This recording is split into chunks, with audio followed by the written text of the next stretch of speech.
Welcome back to Wiz Vibes Talks. Today, we're diving deep into Ayurveda, that ancient science of life from the Indian subcontinent. It's truly remarkable how this traditional system, with roots stretching back millennia, is experiencing such a significant resurgence in our modern times. It really seems like more and more people are seeking those holistic and deeply personalized approaches to their health and well-being. It really is. It's a powerful testament to the enduring wisdom inherent in Ayurveda. In an age often characterized by, fast-paced living and what can sometimes feel like reductionist approaches to health, Ayurveda offers a refreshingly comprehensive and uniquely individualized perspective. And that resonates deeply with many who are seeking a more profound understanding of their own well-being, something that goes beyond just the absence of symptoms. Absolutely. So in this deep dive, we're going to unpack quite a bit for you. We'll start by exploring Ayurveda's incredibly ancient origins, then delve into its core concepts, some of which you might have heard of, like the doshas.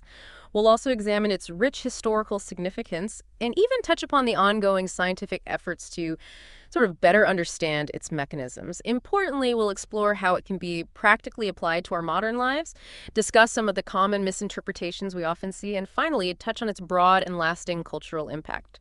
Our mission, as always, is to extract the most valuable insights from our sources and present them in a way that's both informative and engaging for you. And for you, our listener, who we know values gaining knowledge efficiently, yet thoroughly, and appreciates those aha moments, that connect seemingly disparate ideas without feeling overloaded. Our goal is to eliminate how this ancient wisdom can genuinely inform and enhance your health and wellness practices today. We've drawn upon a diverse range of sources for this deep dive, including historical overviews that trace its long journey, scientific perspectives that offer modern validation, and practical guides that illustrate its real-world application. Okay, let's unpack this right at the very beginning. We're talking about something that goes way, way back, correct? Indeed. The origins of Ayurveda stretch back over 5 millennia, 5,000 years, making it one of the world's oldest continuously practiced healing systems. Its roots are deeply and inextricably embedded in the Indian subcontinent, a testament to its long and evolving history within that cultural landscape. 5 millennia. That's truly mind-boggling. It even predates many of the other established medical traditions that we're more familiar with in the West, doesn't it? Precisely. Its emergence is often linked to the early civilizations of the Indus Valley, which flourished between approximately 3000 and 1600 BCE. What's particularly interesting is that archaeological findings from cities like Harappa reveal incredibly sophisticated urban planning for that era, including advanced sanitation systems integrated into homes, things like private bathrooms, latrines, and well-designed wastewater disposal. Wow, that early. Yes, this early societal emphasis on hygiene is quite remarkable and strongly suggests that the importance of prevention, which later became a fundamental cornerstone of Ayurvedic doctrine under the Sanskrit term swasthavrita, might actually have even deeper cultural roots than the earliest written texts we have. It hints at a long-standing societal value placed on maintaining health through cleanliness and preventative measures. So even before Ayurveda was formally written down, there was this cultural understanding of the crucial link between cleanliness and health. That's a fascinating and somewhat surprising connection to make. Now, the name itself, Ayurveda, for those who might be new to the term, what does it actually mean in its original language? Right. Their term Ayurveda comes directly from Sanskrit, the ancient language of India. Ayur in Sanskrit signifies life, vitality, or lifespan, encompassing the entire journey of existence. And Veda translates to knowledge, science, or wisdom, a comprehensive understanding of a particular subject. So when you put those two words together, Ayurveda literally translates to the science of life or the knowledge of healthy, long life. This name beautifully encapsulates its comprehensive aim, which extends far beyond simply treating disease. Instead, it's about guiding individuals towards achieving a long, healthy, and balanced existence on all levels: physical well-being, mental clarity, and emotional harmony. Right. It's that holistic view that keeps coming up. And how does this ancient science connect with those incredibly old and revered scriptures, the Vedas? Well, Ayurveda's foundational knowledge is considered to be inextricably linked to the Vedas, which are regarded as ancient reservoirs of profound spiritual and practical wisdom. Specifically, the Atharva Veda, which was compiled around 1200 to 900 BCE during the early Indian Iron Age, is widely recognized as the primary Vedic source for many of the core principles of Ayurveda. This particular Veda contains hymns, prayers, and incantations that relate directly to health, longevity, the treatment of a variety of ailments like fever, coughs, skin diseases, and importantly, the use of herbs and other natural substances for healing purposes. That's fascinating. And interestingly, the Atharva Veda even contains references to iron, referred to as Krishna Ayas, which really helps us situate the textual origins of some Ayurvedic concepts within a specific historical and technological context. This deep Vedic connection underscores the early and profound integration of spiritual beliefs, philosophical insights about the nature of existence, and practical health knowledge right from Ayurveda's very beginnings. It wasn't a purely empirical system in its earliest stages, but was, intertwined with a broader understanding of the cosmos and our place within it. It's really amazing to consider that blend of the spiritual and the practical from such an early point in human history. And I recall reading something about a fascinating mythological origin story associated with Ayurveda as well. Yes, there is a very prominent and revered mythological origin story within the Ayurvedic tradition. It's believed that the creator god Brahma himself, the source of all knowledge in Hindu cosmology, first imparted this profound wisdom of Ayurveda to humanity. This divine knowledge was then passed down through a lineage of celestial beings and wise sages, including Tanvantari, who was often revered as the physician to the gods in Hindu mythology, and highly respected human sages like Bharadwaja. Eventually, through this process of divine transmission and dedicated learning, this vital knowledge reached human disciples, such as Punarvas Atreya and his student Agnivesha, who played crucial roles in codifying early Ayurvedic principles. While this is, of course, a mythological narrative, it serves to emphasize the sacred status and deeply profound origins that are attributed to Ayurvedic knowledge within the tradition. It also beautifully reflects that dual aspect we touched on earlier, the idea of knowledge derived from divine revelation alongside human observation, experience, and transmission across generations. And this duality, this interplay between the spiritual and the empirical, continues to inform discussions and interpretations of Ayurveda even in our contemporary world. That all makes a lot of sense in understanding the reverence for this system. So, with this long history and these foundational ancient texts, how did Ayurveda actually develop and evolve over time into the system we understand today? It's a long journey. The historical development of Ayurveda can be broadly categorized into several key periods. First, as we discussed, there's the pre-Vedic era, for which the evidence is primarily archaeological, such as those Indus Valley practices. Then comes the Vedic period, where the foundational knowledge began to be codified within the Vedas, particularly the Atharva Veda. Following this was the incredibly significant Samhita or classical period, which is when the major and most influential medical treatises, the Samhitas, were systematically composed, roughly spanning from about 800 BCE to 1000 CE. That sounds like a really critical time. Absolutely. After this classical age, there were subsequent periods of further development, refinement, and integration with other emerging medical and philosophical influences within India. Then came a period of relative decline, particularly during the era of colonial rule, when indigenous systems of medicine faced suppression. Finally, we arrive at the modern era, where we're witnessing the significant resurgence and global spread of Ayurveda that we discussed at the beginning of our conversation. This long and dynamic trajectory clearly demonstrates that Ayurveda hasn't been a static or unchanging system, but rather has continuously adapted, evolved, and responded to the changing historical, social, and intellectual landscapes throughout its rich history. Okay, so that Samhita or classical period sounds absolutely crucial for understanding the core of Ayurveda as we know it. Who are the key figures who emerged during that pivotal time? The classical era is indeed pivotal. It represents a golden age for the systematic compilation and consolidation of Ayurveda's most influential medical treatises, collectively known as the Samhitas. Three truly legendary figures stand out during this period, and their respective works form what's traditionally revered as the Brihat-Traya, or the Greater Trio. These are the esteemed scholars and physicians Charaka, Sushruta, and Vagbhata. They are universally recognized as the foundational pillars upon which the vast edifice of classical Ayurvedic knowledge and practice rests. Their contributions were so profound and comprehensive that they continue to shape the understanding and application of Ayurveda to this day. Those names sound quite familiar to anyone who's even casually looked into Ayurveda. Let's start with Charaka. What were his primary contributions to this ancient science? Right. Charaka is primarily and most famously associated with the Charaka Samhita. This is widely considered a cornerstone text, a true encyclopedia, focusing predominantly on Kaya Chikitsa, which translates to the branch of internal medicine. Now, while the Charaka Samhita is attributed to Charaka, it's believed that he significantly redacted, reorganized, and greatly elaborated upon an earlier and more foundational work known as the Agni Tantra. This original text was composed by Agni, who was a highly esteemed disciple of the sage Punarva Suatreya, a renowned teacher of medicine. The Charaka Samhita, as we recognize it today, which also includes later additions and completions by a scholar named Jahabla, likely took its present form around the 1st century CE.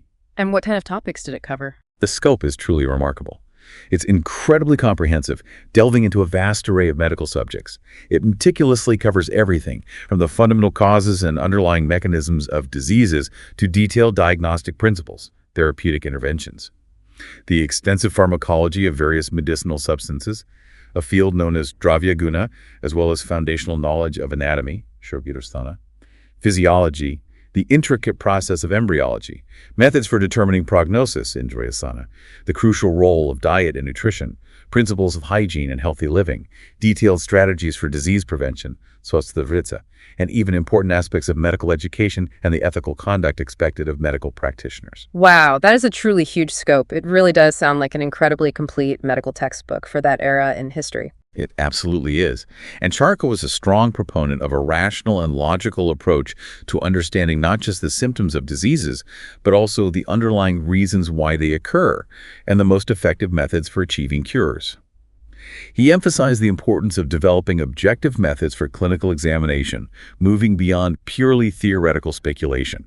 Furthermore, he placed a significant emphasis on the idea that health and disease are not necessarily predetermined fates, and that individuals possess a considerable capacity to prolong their lifespan and maintain well-being through conscious effort, by diligently paying attention to their lifestyle choices and by proactively focusing on disease prevention. Ah, the prevention aspect again. Exactly.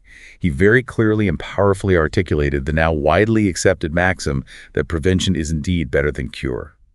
Interestingly, his work also reflects an early form of what we might recognize today as community health thinking, as he considered the impact of environmental factors under the concept of Janapadadwamsa, which refers to the vitiation of air, water, land, and seasons, and how these factors could lead to the widespread occurrence of disease across entire communities. So Charaka was really a major advocate for looking at the whole picture, both for the individual patient and for the health of the wider community.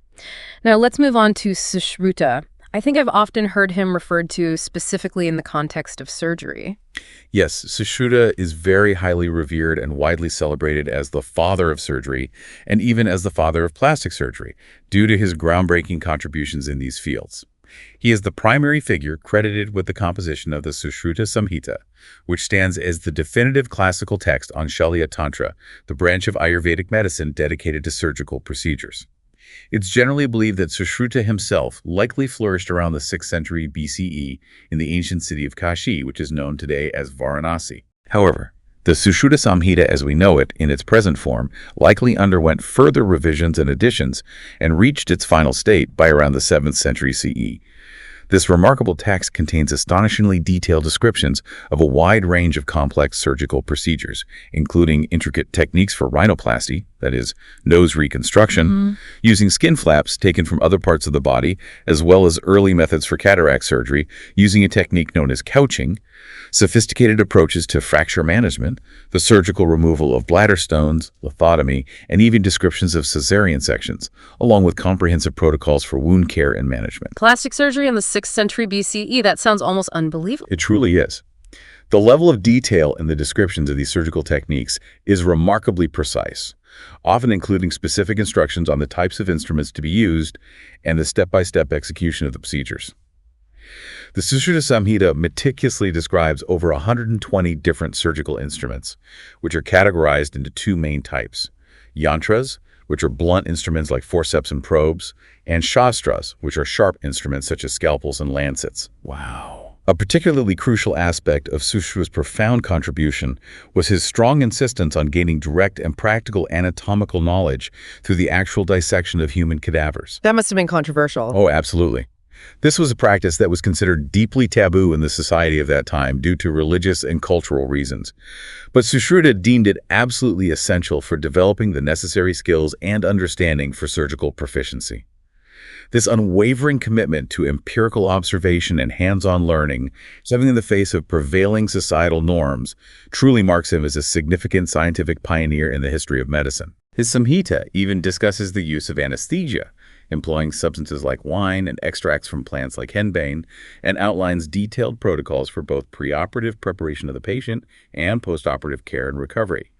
Furthermore, Sushruta was an innovator in medical education, developing ingenious teaching methods that involved the use of models made from materials like vegetables, clay, and wax to allow his students to practice surgical techniques before they ever worked on living patients. That's just absolutely amazing. The level of detail, the commitment to anatomical understanding, and the innovative teaching methods so incredibly long ago are truly impressive and quite humbling to consider. Now, what about Vagbhata? He comes a bit later in this classical period, correct? Yes, Vagbhata lived later than both Charaka and Sushruta, most likely around the 6th or 7th century CE. He's credited with authoring two major and highly influential works: the Ashtanga Sangraha, which translates to the Compendium of the Eight Branches of Ayurveda, and the Ashtanga Hridaya, meaning the heart of the eight branches. While there is some scholarly debate about whether these two texts were written by the same individual, both aim to systematically synthesize and consolidate the vast and somewhat dispersed knowledge found in the earlier foundational works of Charaka, Sushruta, and potentially other contemporary schools and traditions of Ayurveda. Okay, so pulling it all together. Exactly. Vagbhata's primary goal seems to have been to present a more concise, organized, and readily accessible comprehensive overview of all 8 specialized branches of Ayurvedic medicine in a way that was easier to learn and practice. The Ashtanga Hridaya, in particular, which is composed in elegant and memorable poetic Sanskrit verse, became incredibly popular due to its clarity, its systematic structure, and its conciseness. It became a cornerstone of Ayurvedic education for centuries, especially in South India. So Vagbhata was almost like an integrator, a synthesizer who took all the existing extensive knowledge and brought it together into a more easily digestible and usable format for practitioners and students. Precisely. The creation of such well-organized and relatively more accessible summaries suggests a growing need during his time to disseminate Ayurvedic knowledge more broadly, maybe indicating an expansion of Ayurvedic education, an increasing number of practitioners, or just a desire to make the core principles more readily available. Makes sense. And the fact that there were also other Samhitas beyond this revered Brihat tray, such as those attributed to the physicians Bila and Harita, further illustrates that early Ayurveda was likely a diverse and evolving field with various schools of thought and possibly regional or specialized areas of focus. Yeah. The eventual rise to prominence and widespread acceptance of the Brihat tray suggests a historical process of standardization and consolidation within the Ayurvedic tradition, where these 3 texts came to be regarded as the most authoritative and representative of classical Ayurvedic principles. And, as you might well expect from such comprehensive and influential works, they were all meticulously organized into distinct sections or sthanas, each dedicated to specific aspects of medicine, demonstrating a highly sophisticated and systematic approach to medical knowledge that, as we noted earlier, really rivals the structured organization of many modern medical textbooks. It's truly remarkable to appreciate that Ayurveda boasts such a rich, detailed, and well-documented history spanning millennia. Now let's shift our focus from the historical roots to the fundamental principles that underpin this ancient science. What are the core concepts that we really need to grasp to understand the Ayurvedic approach to health and well-being? Okay. Ayurveda's unique understanding of health and disease is built upon a sophisticated framework that involves several interconnected core concepts.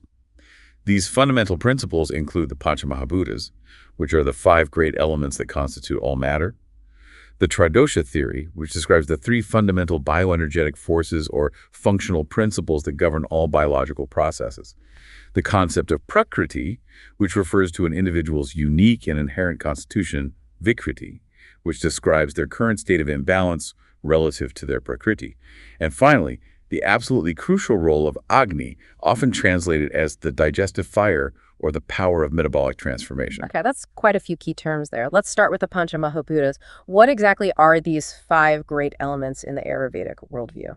Right.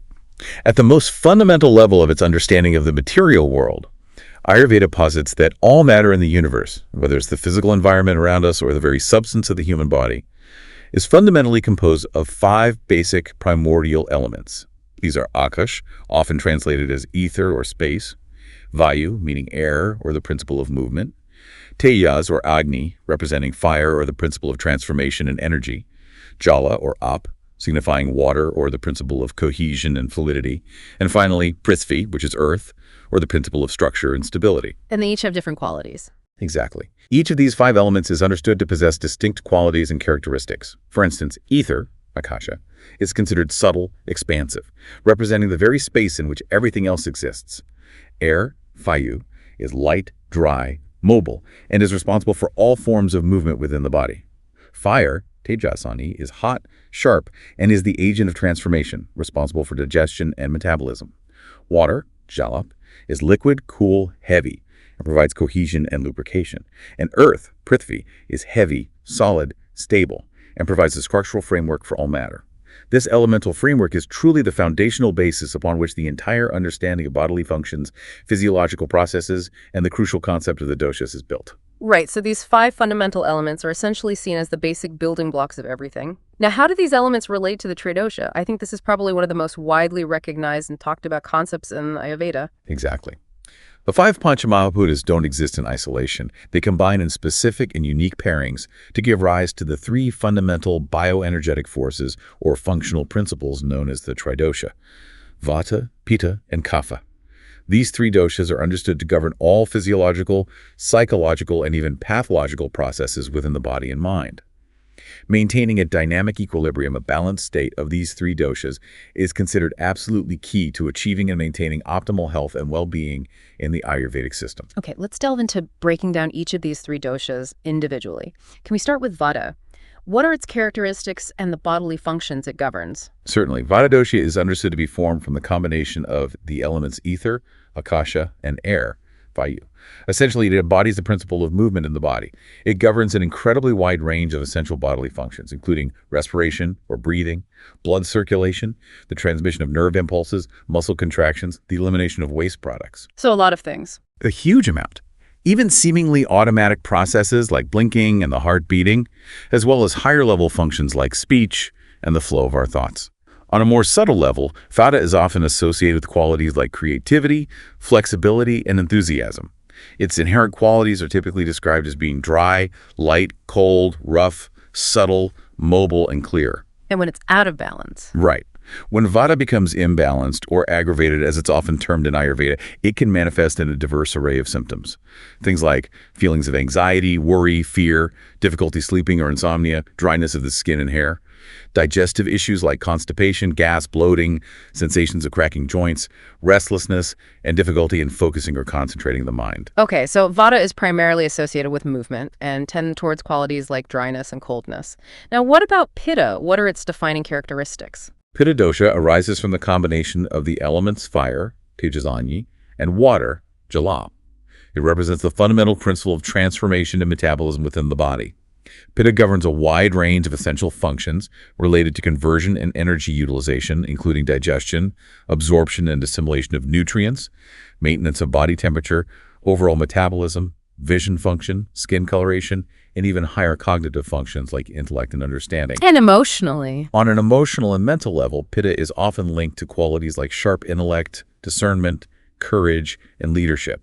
Its characteristic qualities are described as being hot, sharp, light, slightly oily, liquid though not as much as Kapha, and having a tendency to spread. And imbalanced symptoms. When Pitta becomes imbalanced or aggravated, it often manifests in symptoms such as feelings of anger, irritability, excessive criticism, inflammatory conditions in the body, various skin issues like rashes and acne, digestive disturbances like acid reflux and peptic ulcers, sensations of excessive body heat or burning, and loose stools. So Pitta is more about heat and transformation, very much related to digestion and our internal metabolic processes.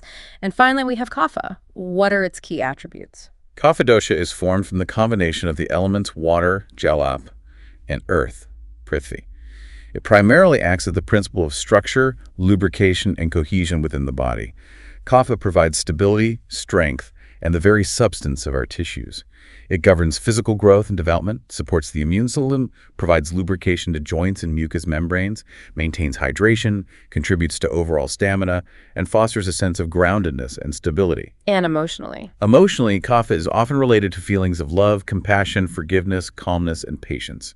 Its inherent qualities are described as being heavy, slow, cool, oily, smooth, dense, soft, stable, and can sometimes be characterized as cloudy or sticky. And when Kapha is off? When kapha becomes imbalanced or aggravated, it can result in symptoms like lethargy, excessive sleepiness, feelings of heaviness, weight gain, production of excessive mucus leading to congestion, frequent colds and coughs, slow, sluggish digestion, water retention or edema, and even emotional states like possessiveness, strong attachment, and resistance to change. So kapha is more associated with structure, stability, and lubrication, tending towards qualities of heaviness and coolness. Now, you've mentioned the concept of Prakriti. How does this fit into this framework of the three doshas? Prakriti is a truly fundamental concept in Ayurveda as it underscores the profound principle of bio-individuality. It refers to the unique and inherent balance or specific proportion of these three doshas, Vata, Pitta, and Kapha, that is constitutionally established in each individual person right at the moment of their conception. So it's set from birth. Exactly. This Prakriti is considered to be relatively constant throughout an individual's entire lifespan, representing their fundamental psychophysiological makeup. Think of it as your own personal and unique operating system, your inherent blueprint. It influences your physical characteristics, your physiological tendencies like your digestion or sleep patterns, your mental and emotional nature, your typical temperament and personality traits, and even your inherent predispositions towards developing certain types of diseases or imbalances. Are there different types? Yes. Ayurveda recognizes typically 7 main types of Prakriti. Those where one dosha is clearly dominant, Vata dominant, Kapha dominant.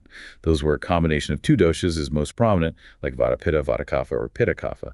And then the relatively rare balanced constitution where all 3 doshas are in near equilibrium, known as Sama Prakriti. And knowing this helps. Absolutely.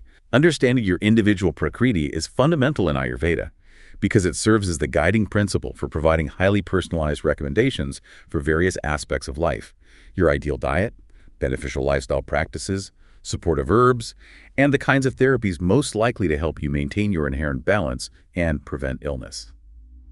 It's essentially an ancient and sophisticated system of truly personalized medicine that recognizes and honors the unique constitution of each individual. That idea of a personal blueprint that we're born with is a really helpful way to understand Prakriti. So if Prakriti is our inherent state of balance, what then is Vikriti in the Ayurvedic model? Right. While Prakriti beautifully represents your foundational or constitutional nature, that inherent balance unique to you, Vikriti describes your current state of the dosas at any given point in time. It reflects any and all deviations or imbalances that have occurred away from that natural and healthy Prakriti. So unlike Prakriti, which is relatively stable, Vikriti is inherently dynamic and can fluctuate quite significantly based on a wide array of factors.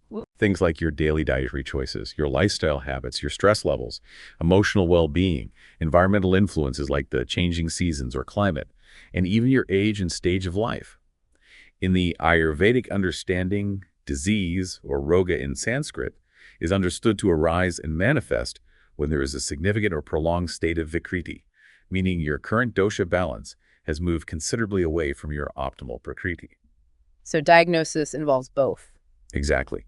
A key aspect of an Ayurvedic assessment by a qualified practitioner involves carefully determining both your underlying Prakriti and your current Vikriti. This dual understanding is crucial to accurately identify the nature and extent of the imbalance, and to formulate a personalized, effective strategy aimed at helping you restore your individual equilibrium and return closer to your natural Prakriti. You could perhaps think of Prakriti somewhat like your genotype, your fixed genetic blueprint, and Vikriti more like your phenotype, the traits expressed from the interaction between your genes and your environment. That's a really clear and insightful analogy that helps to differentiate the two concepts. Now, there's one more core concept that you mentioned earlier, which seems particularly important. Agni, often referred to as the digestive fire. Why is this considered so central in Ayurveda? Agni is indeed absolutely central and foundational to Ayurvedic physiology, and also to its understanding of how disease processes begin and develop. It represents the fundamental power of transformation and metabolism within the body at all levels. While often translated as digestive fire, its role extends far beyond just the mechanical and chemical breakdown of food in the gut. Its primary function is the digestion, absorption, and subsequent assimilation of nutrients from food, effectively converting what we eat into vital energy and the essential building blocks required for nourishing and maintaining all our bodily tissues, known as datus. But it's more than just digestion. Oh yes. The scope and influence of Agni goes significantly beyond just gut functions. In fact, Ayurveda recognizes not just one, but 13 distinct types of Agni within the body, each with its own specific role and location. There's Jatharani, the main or central digestive fire, primarily in the stomach and duodenum, responsible for initial food breakdown. Then there are 5 Utanis, operating at the elemental level, processing elemental components in our food after initial digestion. And finally, there are 7 Datagnis, residing within each of the 7 layers of bodily tissues, tatas, responsible for further transformation and assimilation of nutrients at the tissue-specific level. So it's not just about what happens in our stomach and intestines, it's a much more distributed process throughout the body. Exactly. Although Jatharani, the main digestive fire, is considered the most critical because its state and efficiency directly influence the health and function of all the other Agnis in the body. Balanced Agni, referred to as Sama Agni, is seen as the very cornerstone of good health in Ayurveda. When Agni functions optimally, it leads to efficient, complete digestion, optimal nutrient absorption, a robust immune system, mental clarity, focus, and overall vitality. And when it's weak? Conversely, when Agni becomes impaired, weakened, or imbalanced, digestion becomes incomplete and inefficient. This leads to the formation of a sticky, toxic, undigested metabolic residue known as ama. In the Ayurvedic understanding, the accumulation of ama within the body is considered a primary root cause of the vast majority of diseases. How so? It's believed to clog the various channels of the body, disrupt the proper nourishment of tissues, weaken the body's natural immune defenses, and create an internal environment conducive to the development and progression of illness. So it really sounds like maintaining good digestive health, this strong Agni, is absolutely foundational in the Ayurvedic approach to overall well-being. Absolutely. And the state of Jatharani is often classified into 4 primary types in Ayurveda, reflecting the predominant influence of the 3 doshas on its functioning. As we mentioned, there's Sama Agni, balanced and efficient.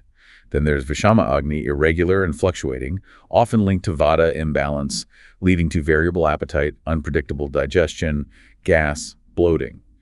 Tikshna Agni is described as sharp or intensely strong, often from excess Pitta, leading to strong hunger, hyperacidity, maybe loose stools. And finally, there's Mada Agni, slow, dull, or weak, typically associated with Kapha imbalance, resulting in low appetite, sluggish digestion, and a persistent feeling of heaviness after eating. And this framework connects everything. Yes, this profound focus on the crucial role of Agni and the detrimental effects of Ama really provides a unifying and comprehensive framework for understanding how a wide range of different diseases and imbalances can develop. It suggests many seemingly disparate health issues might ultimately stem from compromised metabolic health and toxin accumulation originating from inefficient digestion. Interestingly, this perspective is increasingly being recognized and explored in modern scientific research too, with the growing understanding of the intricate gut-body axis communication pathways. Right, the gut microbiome research. Exactly. And the fact that these different states of Agni are so directly linked to the balance and imbalance of the doshas beautifully highlights just how deeply interconnected all of these fundamental Ayurvedic principles truly are. It's truly fascinating how these core concepts all intricately weave together to create a comprehensive system of understanding health and disease. Ayurveda really does seem to be far more than just a system of medicine focused on treating illness. You mentioned earlier that it's often referred to as a science of life, Ayur plus Veda. What does this broader perspective on life and well-being actually entail? You're absolutely right. Ayurveda's designation as the science of life or knowledge of longevity truly reflects its historically expansive scope and purpose. It wasn't solely concerned with identifying and treating specific illnesses after they manifested, but rather it served as a comprehensive and holistic guide for individuals on how to live a long, healthy, vibrant, and balanced life, encompassing not just physical health, but also mental clarity, emotional well-being, and even spiritual harmony. Health, in the Ayurvedic perspective, isn't merely defined as the absence of disease symptoms. It's viewed as a positive and dynamic state of complete equilibrium and harmony within ourselves at all these levels, and a harmonious relationship with the environment around us. So it's very much a system that emphasizes proactive well-being and disease prevention as a primary goal. Exactly. A fundamental pillar of Ayurveda is Swastavrita, which encompasses the principles and practices for maintaining optimal health and effectively preventing the occurrence of disease. Ayurveda places a very strong emphasis on taking proactive measures and making conscious choices in our daily lives, firmly believing these choices have a profound and cumulative impact on our overall health and longevity. How does that translate practically? This proactive approach is put into practical application through the detailed guidelines provided for establishing healthy daily routines, known as Dinacharya, and for making appropriate seasonal adjustments to our diet and lifestyle, which is termed Ritucharya. All of these recommendations are meticulously designed to help individuals align their personal lives and habits with the natural cycles of the day and the changing rhythms of the seasons. These structured regimens suggest Ayurveda wasn't just for treating the sick, but was conceived as a broader societal framework for promoting public health through disciplined and mindful living. And diet and lifestyle are key parts of that. Foundational. Diet, or ahara, is another core element. Food isn't just nourishment, but a powerful form of medicine, capable of either nourishing or creating imbalance. So dietary recommendations are highly personalized, considering Prakriti, Agni strength, food qualities, the six tastes, rasas, and the season. Similarly, lifestyle, or vihara, is critical, encompassing sleep patterns, appropriate exercise, vyama, managing natural urges, sexual health, always adapting to capacity and season. And you mentioned ethics, too. Crucially, yes. Ayurveda includes sadvrita, ethical and righteous conduct, as essential for holistic health. It recognizes our interactions and ethical principles directly impact our mental and emotional well-being, which in turn affects physical health. Ethical conduct is a key component of health. That's a really interesting and perhaps less commonly emphasized aspect in modern Western perspectives. Absolutely. Ayurveda deeply recognizes that our mental and emotional states are completely inseparable from our physical health. They are intrinsically interconnected. Factors like chronic stress, unresolved anger, prolonged grief are understood to directly impact the delicate balance of our doshas and the efficiency of our Agni. Conversely, cultivating mental clarity and emotional stability has a profound positive effect on physical well-being. Which is where things like yoga come in. Exactly. This is why practices like the various branches of yoga, meditation, dhyana, and mindful breathing exercises, pranayama, are considered integral. They are powerful tools for cultivating inner peace, managing stress effectively, and promoting overall mental and emotional equilibrium. Furthermore, Ayurveda deeply acknowledges the significant influence of our external environment, particularly climate and changing seasons. Ritu. The principles of Ritucharya provide specific guidance on adapting diet, routines, and lifestyle seasonally to counteract potential imbalances and maintain optimal health year-round. It really covered everything. It did. The fact that Ayurveda, quite early on, branched into 8 highly specialized clinical disciplines: internal medicine, surgery, pediatrics, geriatrics, ophthalmology, ENT, toxicology, even psychological medicine, showcases its sophisticated and comprehensively organized nature as a complete medical system addressing a wide spectrum of human health needs. It truly sounds like an incredibly holistic and comprehensive approach to living well. But as Ayurveda gains increasing popularity in our modern world, are there any particular challenges or potential pitfalls that come along with this renewed interest? It's absolutely. As Ayurveda's popularity and global reach expand, it inevitably faces a number of challenges related to its interpretation, its practical application in a diverse modern context, and the increasing level of commercialization surrounding it. The very accessibility that contributes to its popularity also, unfortunately, creates opportunities for misrepresentation, oversimplification, and even potential misuse of its core principles. What are some of the specific kinds of misinterpretations or dilutions of Ayurvedic principles that you're observing? Well, one major issue we frequently see is how the Ayurvedic label is often significantly diluted and, frankly, misused in marketing.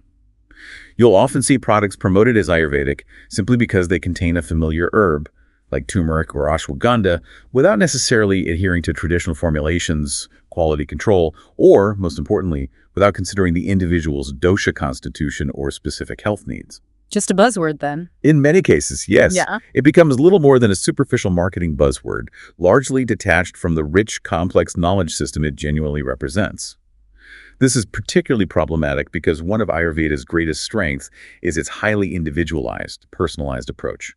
Mass-marketed, one-size-fits-all products often fundamentally contradict this core principle. That makes a lot of sense. The idea of a highly personalized approach seems absolutely key. What other challenges or concerns arise in this modern context? Another significant concern is the increasingly widespread over-the-counter availability of a vast array of Ayurvedic remedies. While this might seem to make access easier, it unfortunately often encourages self-medication without a proper diagnosis from a qualified, experienced Ayurvedic practitioner. So, using the wrong remedy. Exactly. Using remedies not appropriate for your specific Prakriti or current Vikriti can range from simply being ineffective to potentially being harmful. This direct-to-consumer availability contrasts sharply with the traditional system, the Vaidya Parampara, where expert diagnosis was essential before treatment.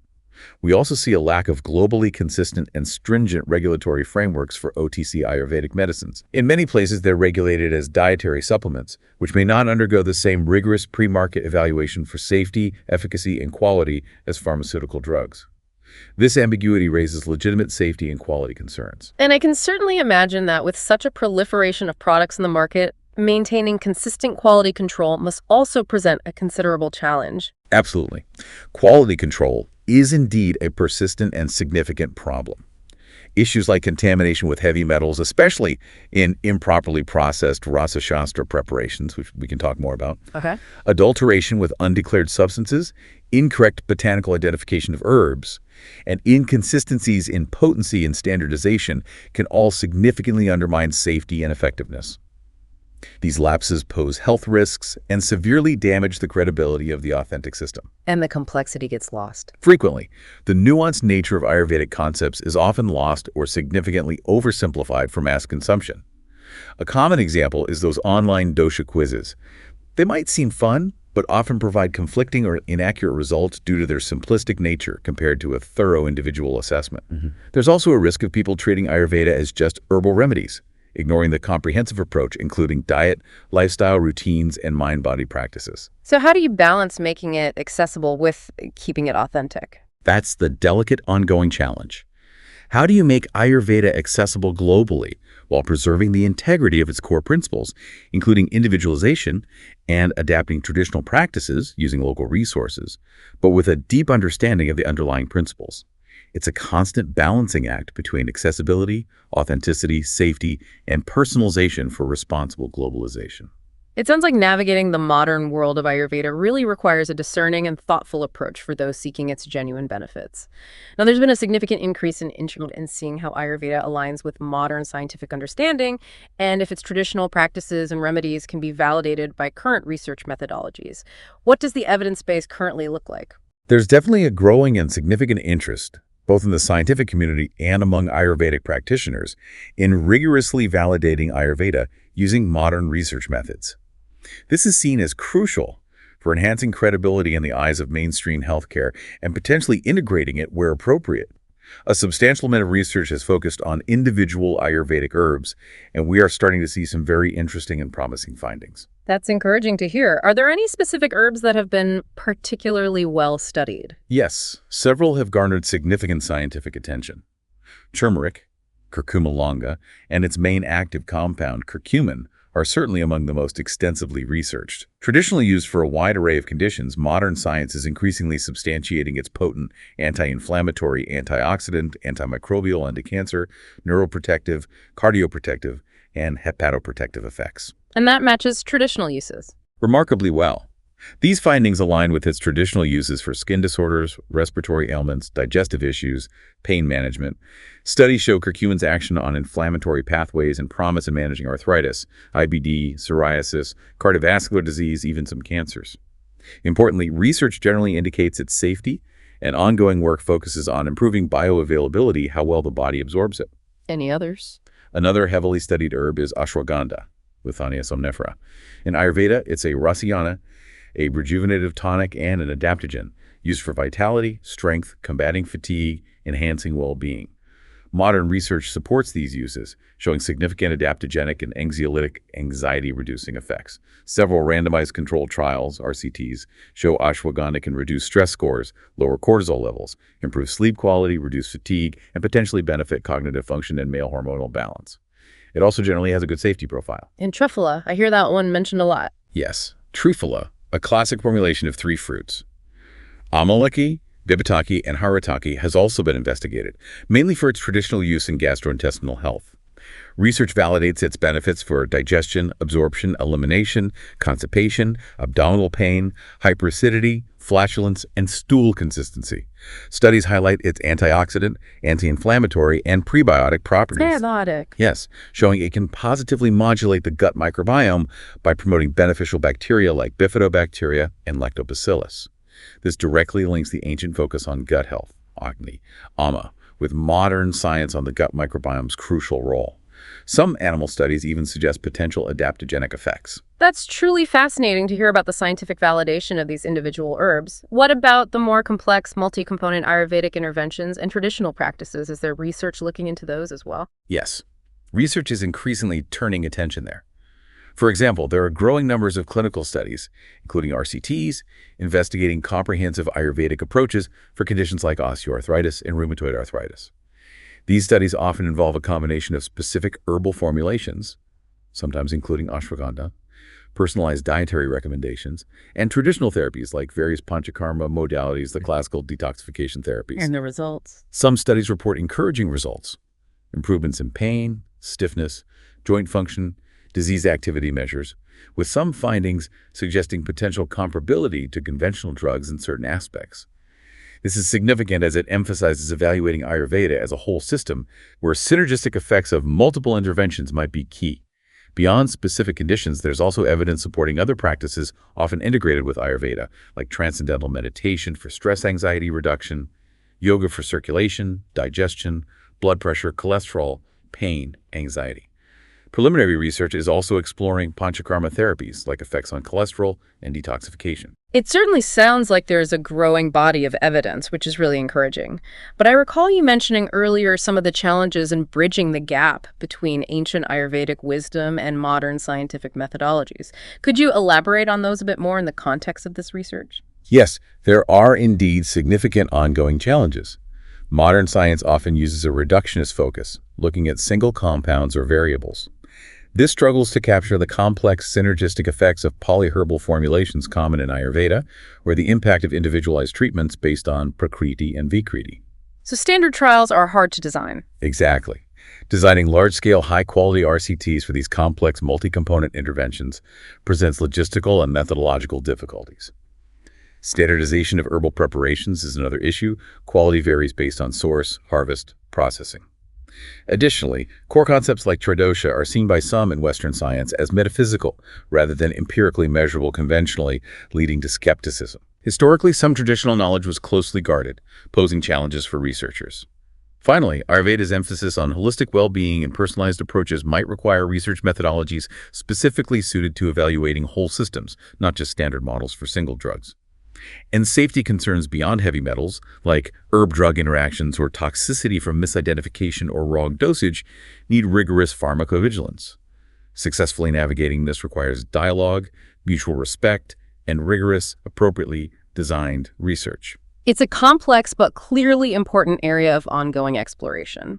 Now, shifting back to how we can integrate Ayurveda into our daily lives, you mentioned the wealth of practical guidance it offers. Let's dive deeper into those actionable steps for contemporary wellness, focusing on Dinacharya, Ritucharya, and some simple Griha Vaidya home remedies. Absolutely. Ayurveda provides a treasure trove of practical recommendations that can be easily incorporated into modern routines to enhance daily well-being. These practices, like following a Dinacharya daily routine and Ritucharya seasonal routine, along with using simple Griha Vaidya home remedies, can be powerful tools for promoting balance and preventing illness.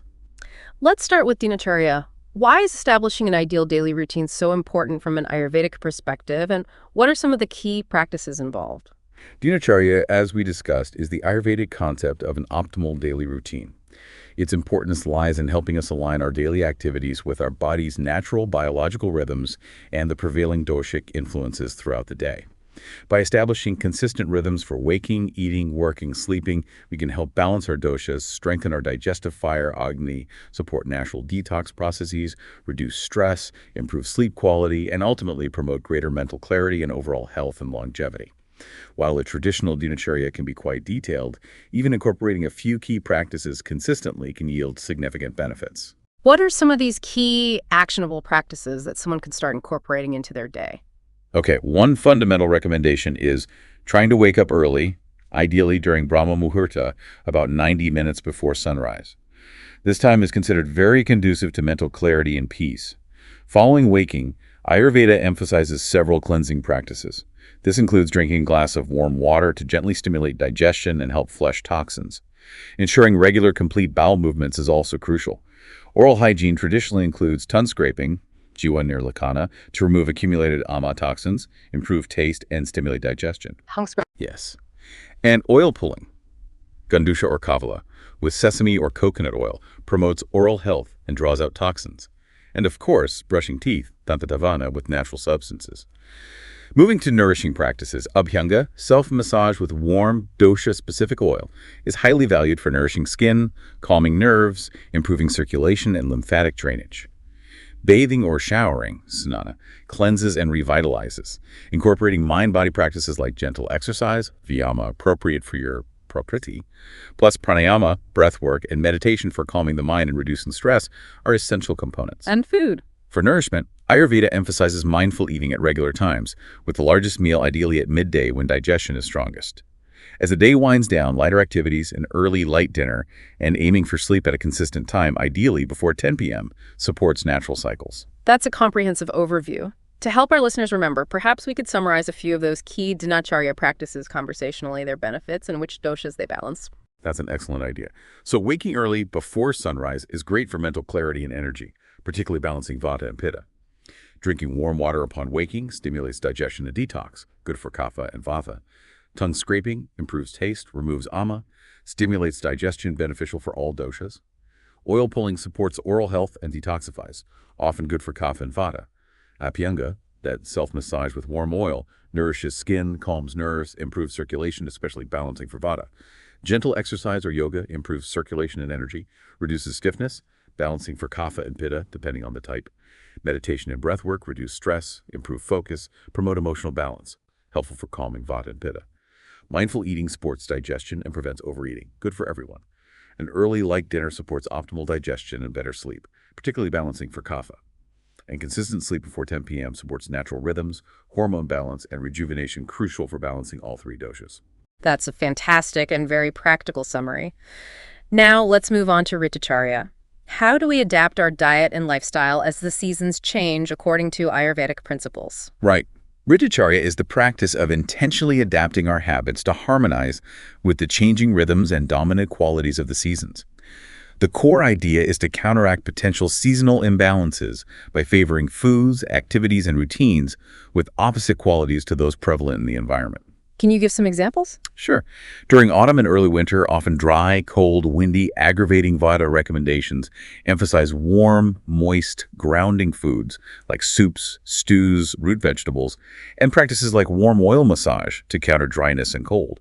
In contrast, during late winter and spring, often cold, damp, heavy, aggravating kapha, the focus shifts to lighter, warmer, easily digestible foods, plus more vigorous activity to counter heaviness and stagnation. And during summer, characterized by heat and intensity, aggravating pitta, the emphasis is on cooling, hydrating foods like fresh fruits and vegetables, staying hydrated, and engaging in cooling activities while avoiding excess heat. So it's really about living in greater harmony and attunement with the natural world around us. Now, you also mentioned Griha Vaidya, or simple Ayurvedic home remedies. Can you share a few examples of these that our listeners might find useful for common, everyday ailments? Absolutely. Ayurveda is rich with simple, effective home remedies using common kitchen ingredients. For common colds and coughs, sipping warm ginger tea or tulsi, holy basil tea, drinking warm turmeric milk before bed, gargling with warm salt water for a sore throat, and steam inhalation for congestion can be helpful. For digestive issues like mild indigestion, gas, or bloating, chewing a small piece of fresh ginger after meals, drinking CCF tea that's cumin, coriander, fennel seeds, sucking on fennel seeds, or taking a pinch of ajwain, carom seeds, can be beneficial. Sipping warm water throughout the day also aids digestion. What about constipation? For occasional constipation, a mild dose of triphala powder with warm water before bed often helps. And stress. Even for mild stress and anxiety, Ayurveda suggests things like taking ashwagandha powder or tea, though it's always best to consult a practitioner for dosage.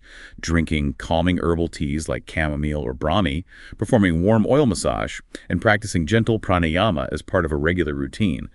It's important to remember these are for minor issues. For persistent or severe concerns, consult a qualified healthcare professional or Ayurvedic practitioner. But even these simple, consistent routines and mindful use of natural remedies can significantly enhance overall health, highlighting Ayurveda's philosophy of dynamic equilibrium, personalized through understanding doshas, Agni, and gunas. That's all incredibly practical and useful information that our listeners can start to incorporate into their lives. Now, I remember reading that there are some really fascinating stories and anecdotes associated with the early pioneering figures of Ayurveda like Sushruta and Charaka that really illustrate key aspects of this ancient science. Absolutely. Beyond the theoretical texts, these stories passed down really bring the history and practical wisdom of Ayurveda to life.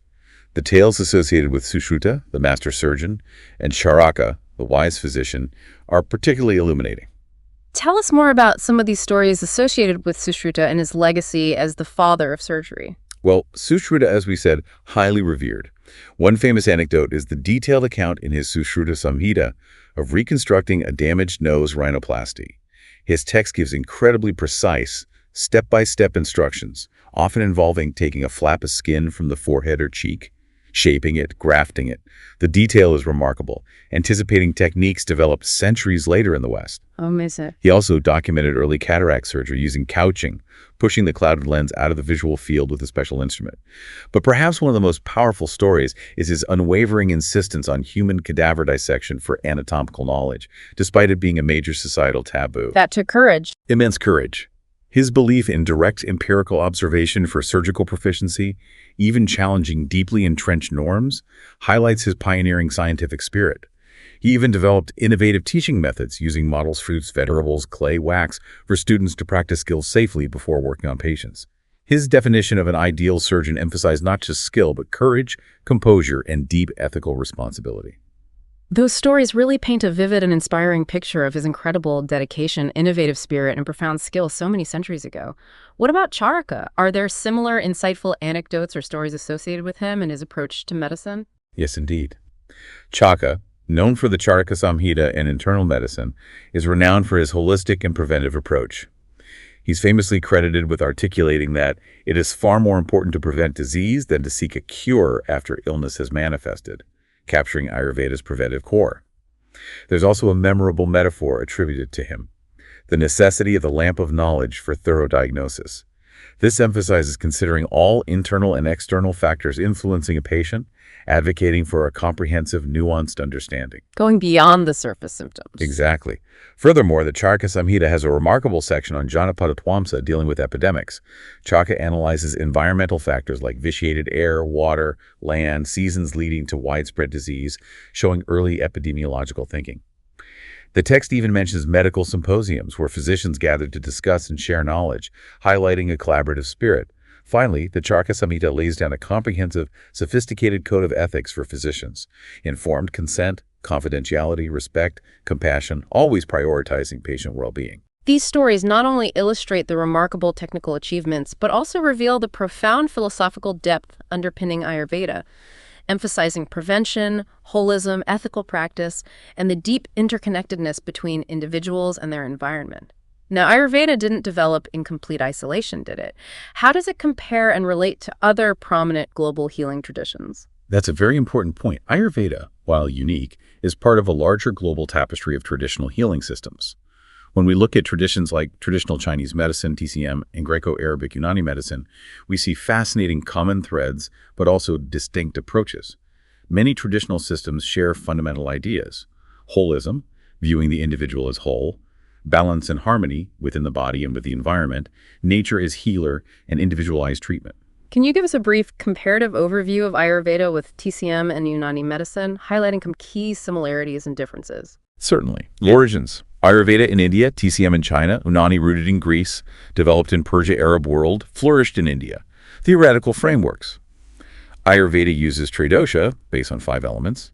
TCM uses yin-yang, 5 phases, wuxing, key energy, meridians. Unani uses the 4 humors: blood, phlegm, yellow, black bile, and individual temperaments based on these humors. And diagnosis? Diagnosis differs, though all emphasize careful observation and inquiry. Ayurveda uses Roga Pariksha, pulse, tongue, physical exam for doshas. TCM uses syndrome differentiation, detailed pulse, tongue exam for patterns of disharmony.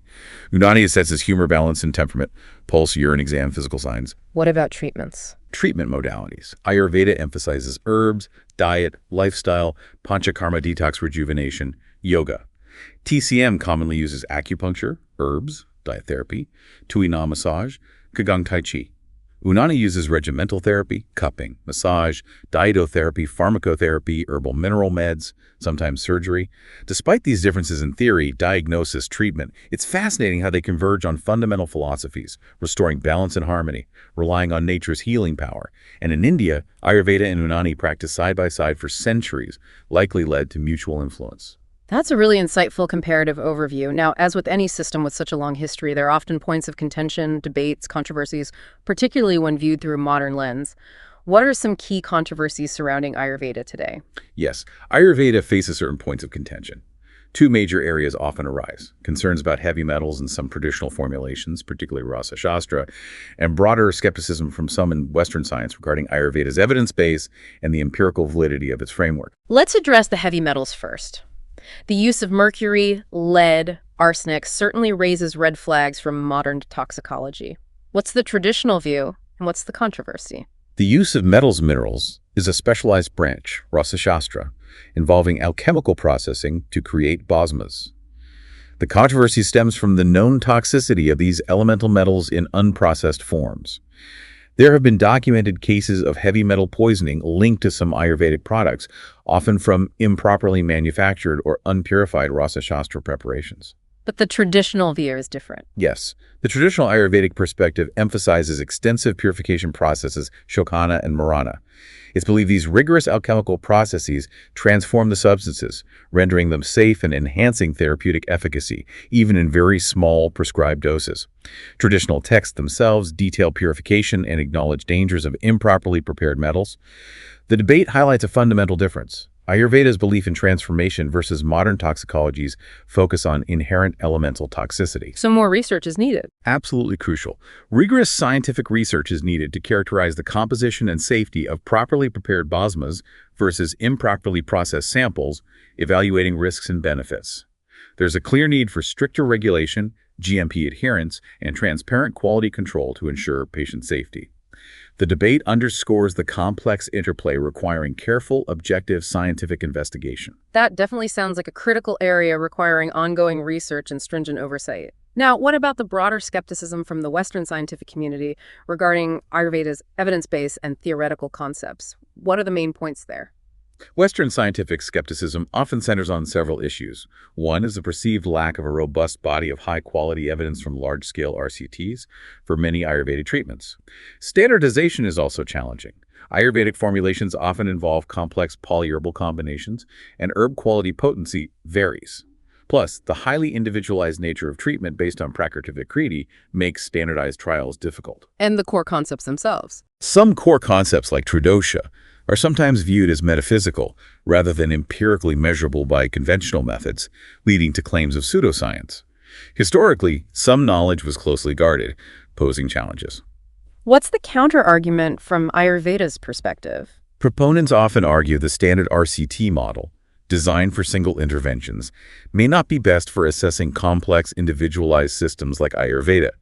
They advocate for alternative research methodologies suited to evaluating whole systems and synergistic effects. It's also important to note safety concerns beyond metals, potential herb-drug interactions, toxicity from misidentified plants, or improper dosage requiring robust pharmacovigilance.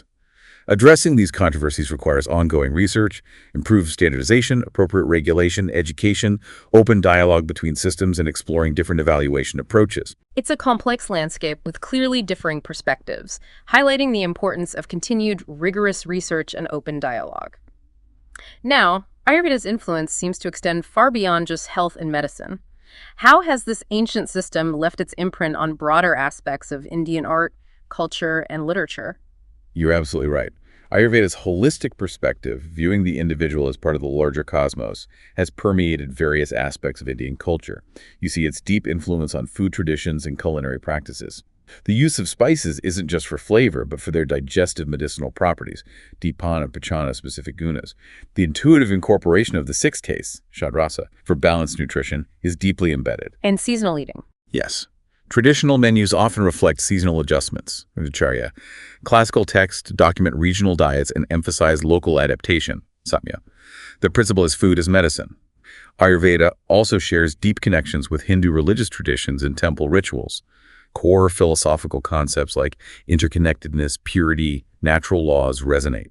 Specific substances like ghee, milk, flowers, sacred herbs like tulsi, incense are valued in both Ayurveda and Hindu rituals for purifying health properties. Cow reverence and Ayurveda's origin stories intertwined with Hindu deities further illustrate this. What about the art? In classical performing arts dance like Bharatanatyam, Kathak, and music, you see embodiment of discipline, stamina, focus, body awareness aligning with yoga and Ayurveda. They often emphasize vital energy flow, prana, balance, posture, mind-body connection. The rigorous lifestyle sadhana of traditional artists often incorporates Ayurvedic ideals. Historically, these influences extended to Southeast Asia. In literature? Absolutely. Foundational Ayurvedic texts are monumental works of Sanskrit literature, revered for medical content and literary philosophical insights. Ayurvedic concepts, terminology, and narratives permeate ancient epics, Puranas, poetry, philosophy. Sanskrit nomenclature carries deep symbolic meanings. Even in architecture, there's conceptual synergy with Vastu Shastra, aiming for harmony between humans and environment. This pervasive integration shows Ayurveda's historical role not just as medicine, but a foundational element for understanding the world, living harmoniously, contributing to a resilient cultural heritage with transcultural appeal. It's truly remarkable to see how deeply Ayurveda is interwoven into the cultural fabric of India. Now, we've touched upon both the scientific and practical aspects. Let's delve a bit deeper into the interplay between its spiritual philosophy and its pragmatic health applications. That's an excellent point. There's indeed a significant interplay. Its Vedic roots ground it spiritually, where health reflects inner harmony and connection to a larger cosmic order. The Sanskrit word for health, swasthya, can mean being rooted in the self, suggesting wholeness beyond the physical. Ayurveda often views humans as microcosms reflecting the macrocosm, emphasizing interconnectedness and harmony with natural laws. The aim can transcend physical health to include mental peace, emotional equilibrium, spiritual growth. So practices like yoga and meditation fit here. Exactly. Integration of yoga, meditation, understanding subtle energies like prana, tejas, oshas, concepts of chakras reflect this deeper spiritual dimension. But what's unique is how Ayurveda seamlessly integrates these profound principles with practical guidelines. The mind-body connection is central. Physical health is linked to mental emotional states and vice versa. Balanced doshas and strong Agni support physical well-being and mental clarity, emotional stability. Mental disturbances directly impact physiology, affecting doshas and Agni. So treatments address both. Often, yes. Dinacharya practices like Abhyanga benefit physically but also calm the nervous system. Meditation and pranayama promote mental emotional balance and physical health. Even dietary recommendations consider energetic and mental qualities of foods. Which contrasts with just using it for life hacks. Right. The modern tendency to reduce Ayurveda to isolated remedies or life hacks, a herb for an ailment, a single practice misses the broader context. These can be entry points, but represent only a fraction of the potential. The deeper interpretation involves embracing Ayurveda as a holistic way of life. Understanding Prakriti, following the Ritucharya, cultivating mindfulness, adhering to ethics, sadhrita, recognizing thought-emotion impact. In this deeper sense, Ayurveda is a path of self-awareness and self-care, where physical health supports mental clarity, emotional balance, spiritual fulfillment, giving greater significance to practical hacks within a profound philosophical framework. That really beautifully eliminates the depth and interconnectedness within Ayurveda. Now, looking at contemporary India, what kind of impact is Ayurveda having on Indian society today? Is it still a significant part of healthcare and cultural identity? Absolutely. Ayurveda continues to be a very significant and dynamic force. We're seeing a notable resurgence, particularly in urban centers, driven by a growing middle class seeking holistic solutions and reconnecting with traditions. Alongside this, there's substantial and increasing government support for revitalizing and integrating Ayurveda and other traditional systems into national healthcare. So you see more clinics and wellness centers. Yes, a growing prevalence in cities. Plus, the wellness tourism industry is booming. India is positioning itself as a global hub for authentic Ayurvedic treatments, rejuvenation, detox, yoga retreats, attracting domestic and international tourists. The market has seen substantial growth, projected to expand significantly. India has advantages in authenticity and often affordability. Key destinations are increasingly popular, and the sector rebounded strongly post-COVID. And the government's role. Crucially, the dedicated ministry of AUAH, Ayurveda, Yoga and Naturopathy, Unani, Siddha, Homeopathy, plays a central role. They have numerous initiatives, significant investments in R&D through councils like CCRS, schemes like Ayurveda, collaborations with modern medical institutions, efforts to integrate AUH into mainstream healthcare co-location in hospitals, PHCs under the National Health Mission, integrated departments, regulating education via NCA's-M, standardizing curricula, incorporating research methodology, supporting CME for practitioners. What about quality control? That's a key focus, setting standards via PCI-MAH, governing manufacturing licensing under the Drugs and Cosmetics Act, a national pharmacovigilance program, schemes like AOGTI for quality standardization, infrastructure development support through NEM for hospitals, dispensaries, upgrades, AUH health and wellness centers, centers of excellence via AIR's Swasthya Yuvana. And promoting it internationally. Actively. Cooperation schemes. AWELL-HH academic chairs abroad, information cells in embassies, MOUs, scholarships, export support, even a special Ayush visa category. Plus public awareness campaigns, IEC schemes. This combination of demand, industry growth, and significant government backing ensures Ayurveda's continued, growing relevance in India's healthcare and cultural identity. It sounds like Ayurveda is not only a living tradition, but also a dynamic and actively supported part of contemporary Indian society. Looking ahead, what kind of valuable lessons can Ayurveda offer for future generations, both in India and globally, as they navigate modern life and seek well-being? Ayurveda holds a wealth of timeless lessons incredibly beneficial for future generations. One key lesson is teaching personalized wellness, early educating individuals about their unique reductions. Prakriti empowers them to make informed choices suited to their nature. This fosters self-awareness, provides a personalized health roadmap, helps recognize early imbalance signs. And a focus on prevention. Another crucial lesson, embracing preventive health over solely relying on symptomatic treatment. Ayurveda's Vasavrita focus via Dinacharya and Ritucharya contrasts with often reactive modern healthcare. Instilling these proactive habits early contributes to long-term vitality, potentially reducing reliance on symptomatic interventions, shifting mindset towards active health maintenance. What about the pace of modern life? Ayurveda encourages slowing down, reconnecting with natural rhythms, our bodies, and the environments. Practices like mindful eating, meditation, pranayama, Abhyanga encourage a more present, embodied way of living, teaching future generations the value of slowing down, being present, listening to their bodies, living in harmony with natural cycles can be a powerful antidote to modern stress and disconnection. And the holistic view. Finally, Ayurveda consistently reinforces a holistic understanding, the deep, inseparable interconnectedness of body, mind, spirit, encouraging a comprehensive view of true health, encompassing physical, mental, emotional, ethical, even spiritual well-being, provides a richer vision of flourishing beyond reductionist views.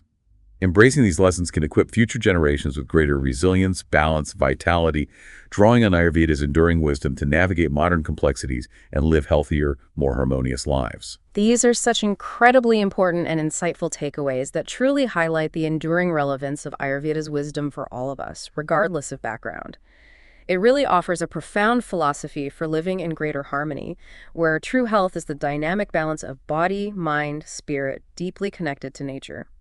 We've taken a fascinating journey today, exploring Ayurveda's ancient origins, the profound wisdom of its key figures, core concepts like the doshas, practical applications like Dinacharya and Ritucharya, and its deep cultural impact.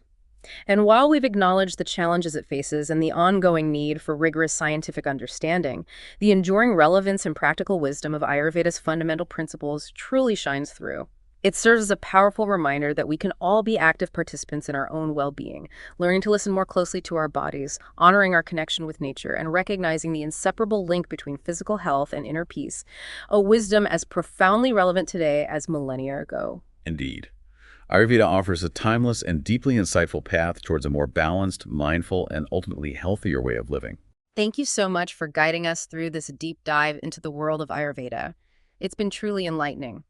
For those of you listening who are intrigued and want to explore this further, we encourage you to delve deeper into these concepts and perhaps consider how you might integrate some of these ancient practices into your own lives. We'd love to hear your thoughts and any experiences you might have with Ayurveda, so please feel free to share your comments below. Please like, share, comment, and subscribe WizVibe YouTube channel for more interesting talk shows.